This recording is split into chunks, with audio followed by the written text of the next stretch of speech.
और आज अगर मान लीजिए स्वर्गीय भैरव सिंह जी यहाँ पर होते तो क्या आज वो प्रोग्राम में आपके आते? और कोई व्यक्ति छोटा मोटा आवाज ऊंची कर दे तो जनता उसका धुआं निकाल दे। किसी ने राजनीतिक सन्यासी लिया है, खाली इनका अभिनंदन हो रहा है।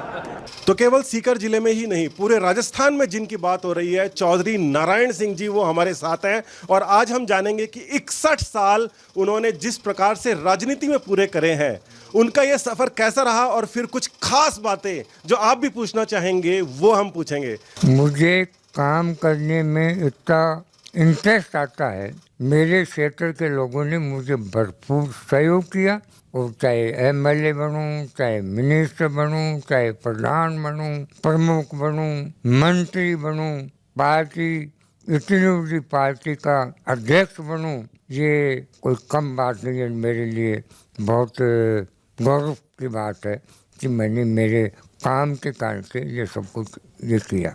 चौधरी साहब ये बताइए, ये बात तो चलिए सबको पता है, मगर जो बात बाहर वाले लोगों को नहीं पता, हम जैसे लोगों को पता है जिन्होंने आपको बचपन से देखा है, और आज सचिन पायलट जी ने भी उसी बात का जिक्र किया। उन्होंने ये कहा कि नारायण जी किसी को भी पकड़ के डांट लगा देते थे। कांग्रेस पार्टी में वो शायद अकेले ऐसे नेता होंगे जो इतना कड़क बोल जाए और फिर भी कोई बुरा नहीं मानता इनकी बात का।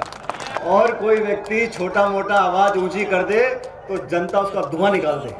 ऐसा है कि आदमी के अंदर उसकी कॉन्शियस में यदि कमजोरी हो, वो आदमी चरित्रवान नहीं हो, वो आदमी भ्रष्टाचार में विश्वास रखता हो, उसकी बात कोई नहीं सुनता। वो जबरदस्ती जब चुनाव का टाइम होता है तो यूँ दादी के हाथ लगाता है, मेरा ध्यान रखना। मैंने कभी ऐसा नहीं किया, कभी नहीं किया। मैंने हमेशा कहा मैं तुम्हारे लिए हूँ, तुम्हारे लिए काम करता हूँ, और इसलिए तुमको वोट देना है, विकास करना है तो अपन को आगे बढ़ना पड़ेगा, काम करना पड़ेगा। यही मात्र एक कारण था कि मेरे से कोई कितना भी नाराज हूँ, मैं मेरे कार्यकर्ता को मेरे कभी नाराज नहीं होता था। ऐसा भी चौधरी साहब माना जाता है कि आपसे इतना लोग घबराते हैं, हम भी घबराते थे माइक सामने, इसीलिए मैं आपसे सवाल कर पा रहा हूं कि वीरेंद्र जी को जाके चुपचाप बोलते थे कि ये चौधरी साहब है ना, ये काम जो है थोड़ा सा ध्यान में दिला देना। तो ये इतना जो आपका ठरका है, जिसको ठरका ही कहेंगे, ये इसको कभी आपने सोचा नहीं कि बदलें कभी?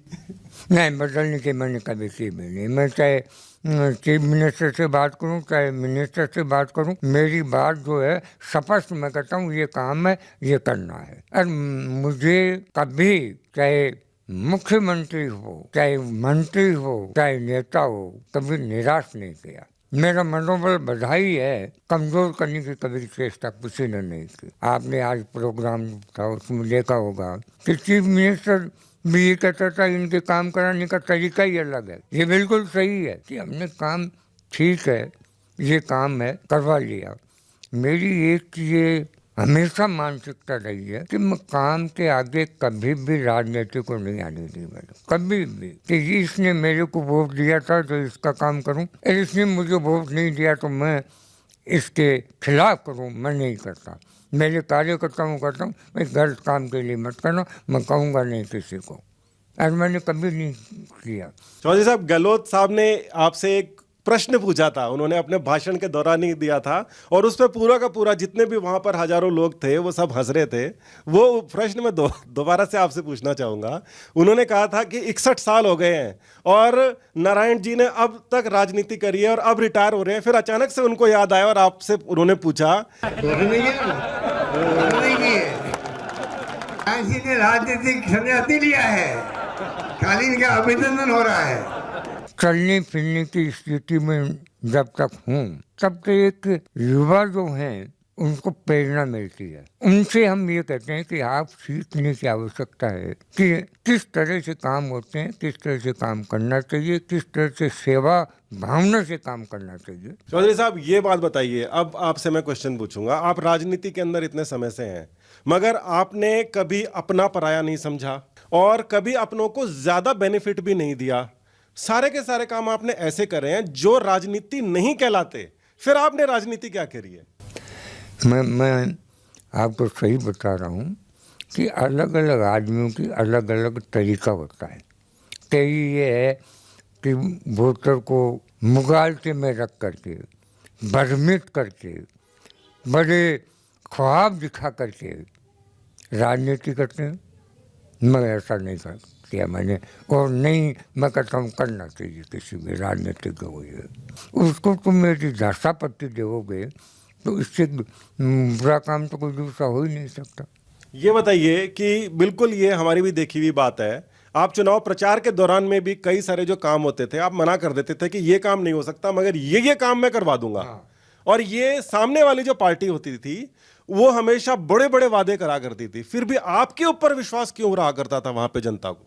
ऐसा है कि दूसरे लोगों को जो झूठी बात कह करके मतदान पक्ष में कराने की बात करते थे, ये मैं कभी नहीं किया। मैंने कहा भाई विश्वास है तो मान लो, तो विश्वास होना चाहिए कि जो कहे वो पूरा उतरेगा। चौधरी साहब, ये मेरा एक आखिरी सवाल है और एक बड़ा पेचीदा भी रहेगा कि आप और भैरव सिंह जी शेखावत चिर परिचित प्रतिद्वंदी रहे हैं, मगर हमारा ये मानना है बाकी सबका भी कि आप दोनों ने एक दूसरे के खिलाफ कभी भी कोई कार्य नहीं किया, एक दूसरे को एक प्रकार से फायदा ही रहा है इस क्षेत्र से, उनको भी और आपको भी एक दूसरे का। भैरव सिंह जी दूसरी पार्टी में रहे, चीफ मिनिस्टर रहे, डिप्टी प्राइम राष्ट्रपति रहे। मेरे उनके संबंध कभी भी इस तरह से नहीं रहे कि हम कोई अलग पार्टी में हैं तो कोई कुछ नहीं। कभी मान लिया मतलब आपने। हाँ, कभी नहीं हुआ ऐसा। और आज अगर मान लीजिए स्वर्गीय भैरव सिंह जी यहाँ पर होते तो क्या आज वो प्रोग्राम में आपके आते? 100% आते। 100% आते और आप खुद जाके उनको बुला के बुलाते? घनश्याम भी जो थे वो उनको लेकर के आते। चलिए देखिए, ये आज चर्चाएं बहुत है और बहुत सारी स्टोरीज भी हैं पुरानी जिसको हम आपके सामने लेकर आएंगे, क्योंकि नारायण सिंह जी के जो एक पूरी के पूरे जो जीवन है वो एक किताब है जिसके अंदर बहुत सारे अध्याय हैं। आप भी जुड़े रहिए हमारे साथ क्योंकि अध्याय बाकी हैं, आने वाले समय में हम आपके पास लेकर आएंगे। धन्यवाद।